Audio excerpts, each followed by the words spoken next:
Hi everyone, and welcome to this video on comprehension skills. Now this video is relevant for your area of study students who are looking at belonging in Year 12 ESL English.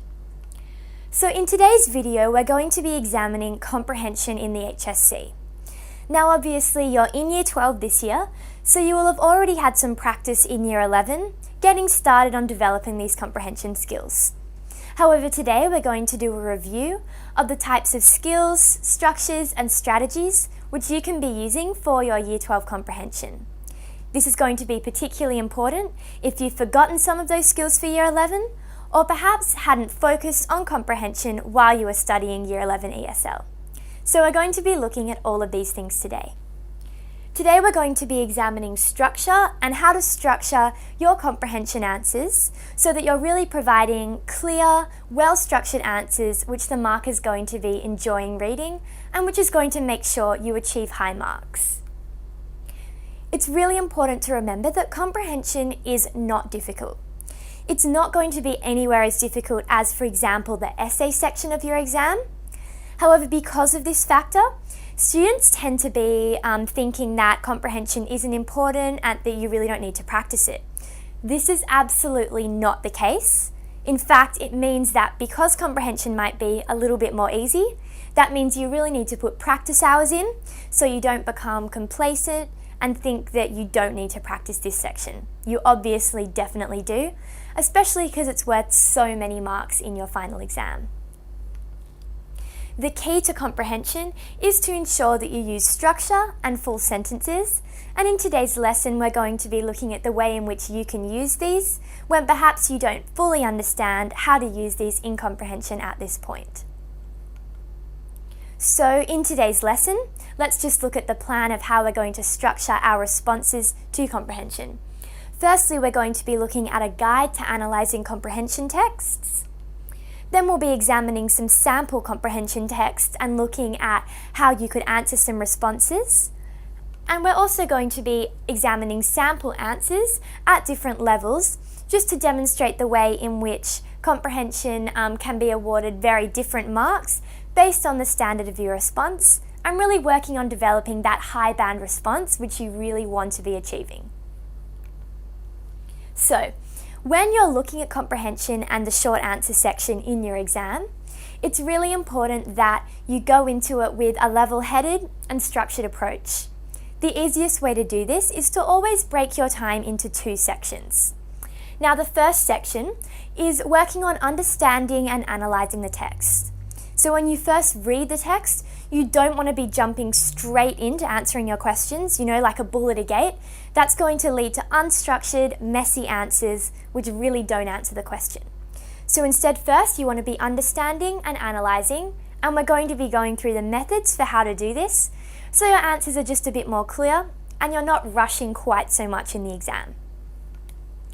Your second section will then be planning, structuring and writing your answer. So it's only once you get that crucial analysis done that you really then move on to writing your answer.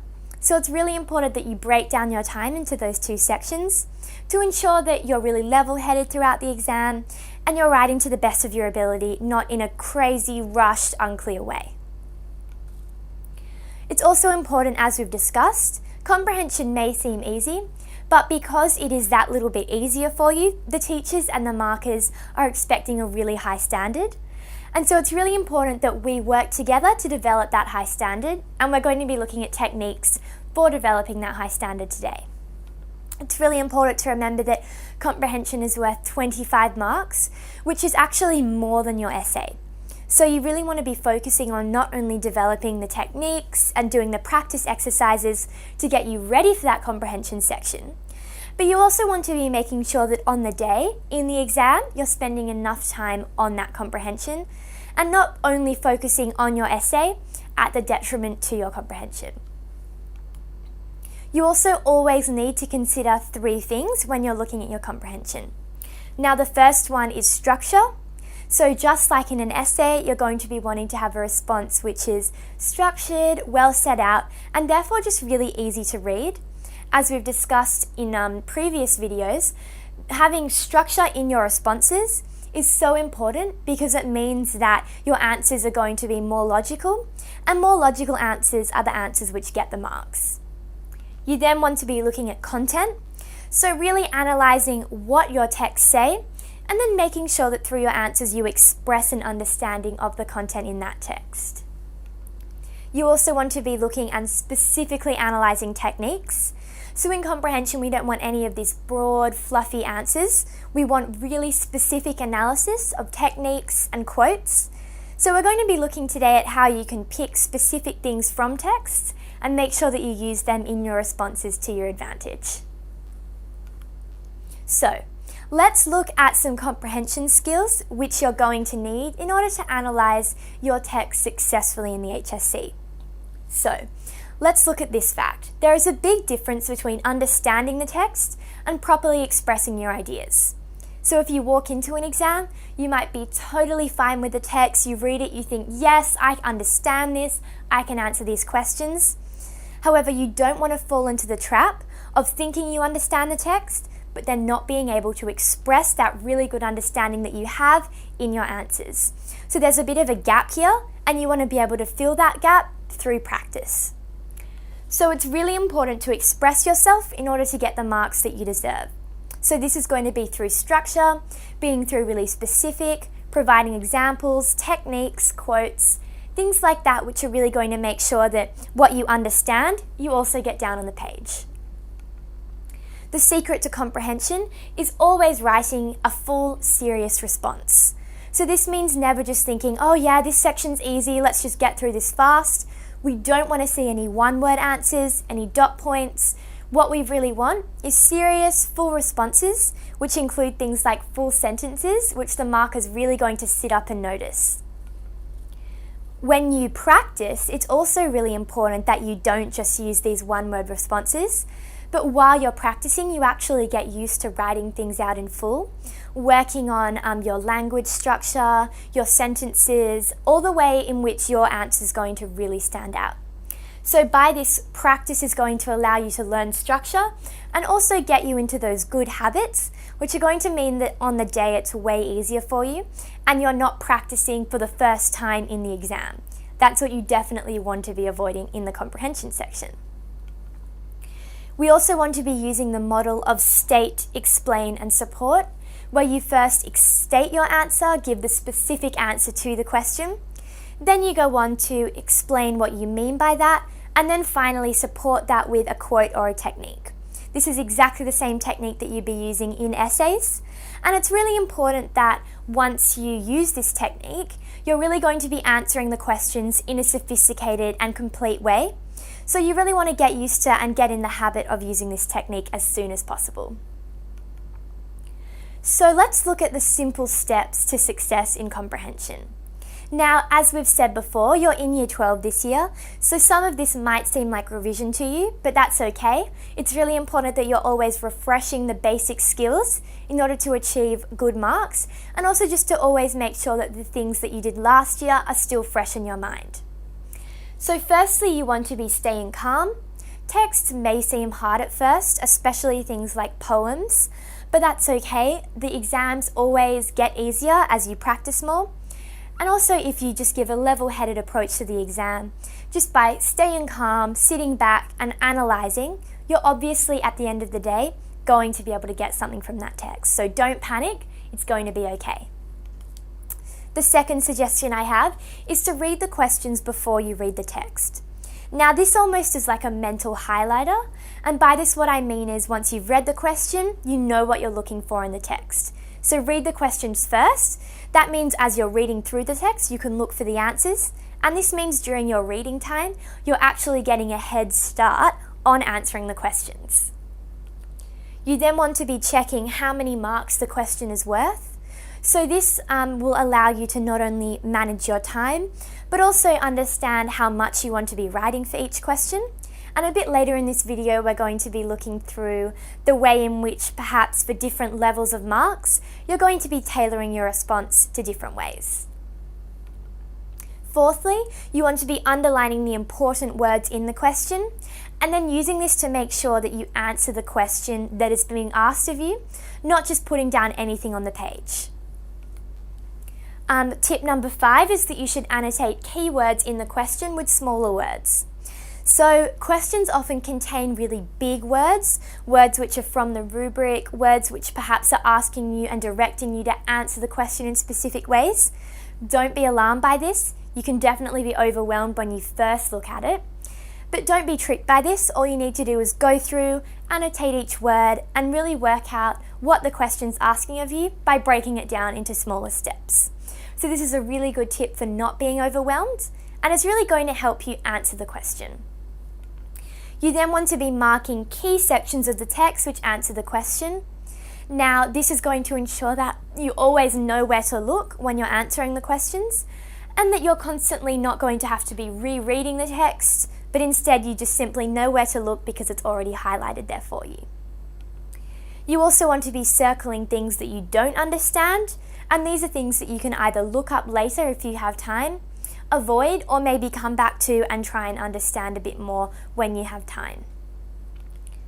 So, let's now have a look at how we can analyse comprehension texts. Comprehension is really different to your essay section. Obviously, when you're approaching your essay, your teachers helped you analyse it, you've had weeks, terms even, to prepare, to read your text, to read extra material. However, the comprehension section is go time because it means a text that you've just read, you're going to be answering questions on. So you need to be asking yourself this set of questions to ensure that you're not overwhelmed in the exam and that your analysing skills are really going to be put to good use because you're not going to be panicking. So this is going to help you move from the broad to the really specific detail. And if you apply these questions every time, you're going to be getting into a routine, which is really going to help you at the end of the day. You also need to make sure that you can at least say something about your text, even if you don't totally understand it. So by this, what I mean is that you might not have a complete understanding of the comprehension text, but as long as you can make the marker think that you do, through putting some examples in and getting out the bare minimum of what you understand, that is going to be better than leaving a question out and getting no marks at all. So these are the questions you want to be asking. The first of these questions is, what is it? So in this section, you want to be thinking about what text type is it? Is it a poem? Is it a feature article? And then using your knowledge of that form to answer the question. So obviously, whatever form it is going to affect the way in which you write about that text. You then need to be asking yourself, how is it structured? So for structure, obviously this is a really important element of every text. And if you ask yourself things like title, picture, paragraphs and stanzas, and rhyme or rhythm, you can really have a good understanding of the way in which structure is used to construct the text.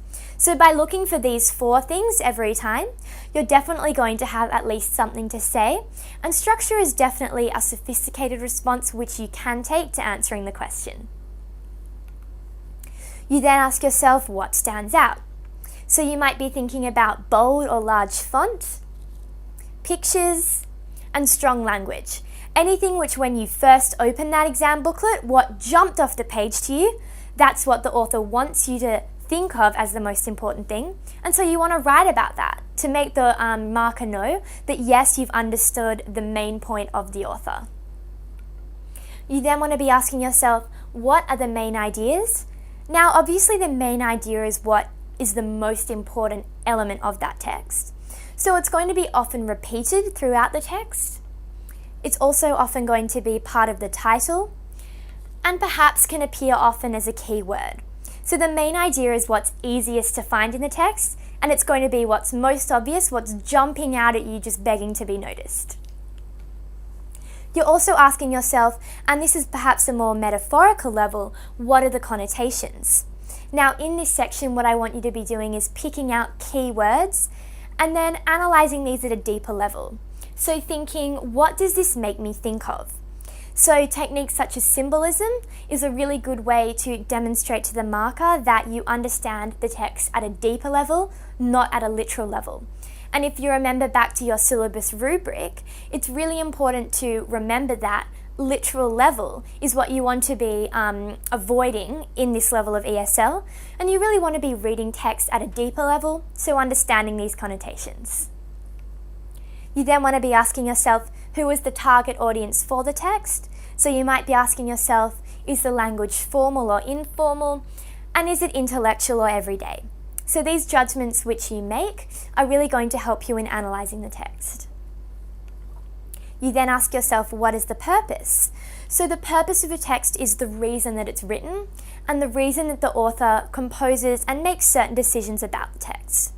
So is it to entertain? So maybe is it a particularly funny text? Does it make you laugh when you read it? That would be an entertaining purpose. Is it to persuade, such as to persuade you of an opinion or of a purchase? So for example, if it's an advertisement, the purpose of that text is going to be making you buy their product.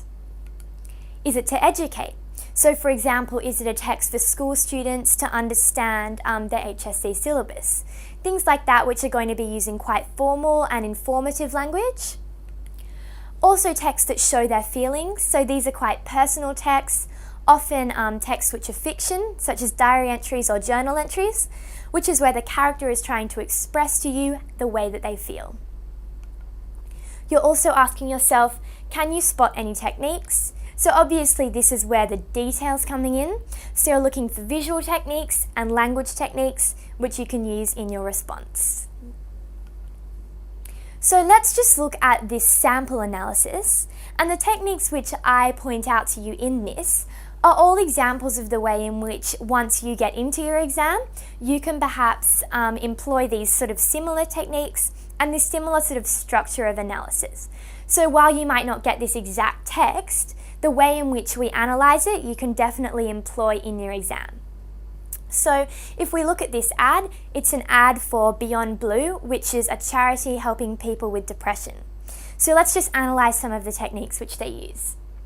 Firstly, we have the window, and now the window is a symbol of viewpoint and connection to the outside world. If you look at the colouring in the background, you'll see that it's quite grey and blurry. So this is definitely suggestive of the theme of depression, which they're trying to show through the ad. So they're creating a mood which is really quite sad, depressing, and down. So these are techniques which you can use to show that. You also have the fact that the old woman is making direct eye contact with the viewer. So any eye contact which is direct is going to be appealing to you more directly.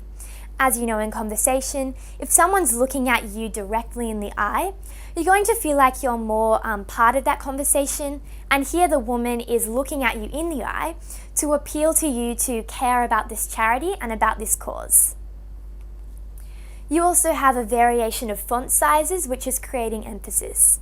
So in this text, the text "burden your family" is much bigger than the rest, and that's emphasizing the main idea, and that's something which you could quote in your response.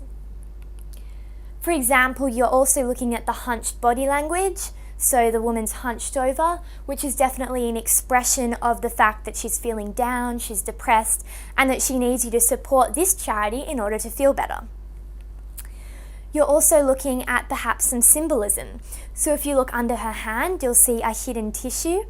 That's definitely a symbolism of trying to hide emotional issues, and that's what this charity wants people to be avoiding. So it's appealing to your emotions and saying this sort of thing isn't okay, let's work together to stop this. As well, you've got the bright primary colours of the butterfly in the bottom corner to demonstrate a contrast. So while the woman might be feeling this way, the Beyond Blue foundation, the bright coloured butterfly, is the solution, and the bright colours are the solution to this woman's pain.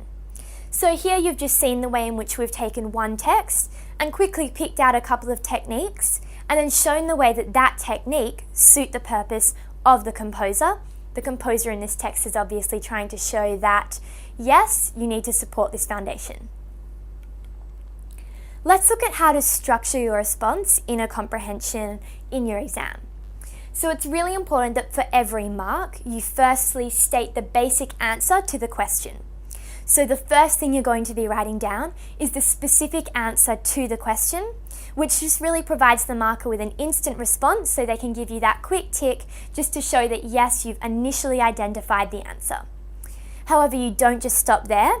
You then back this up with an explanation of how the technique showed the answer to the question in the text.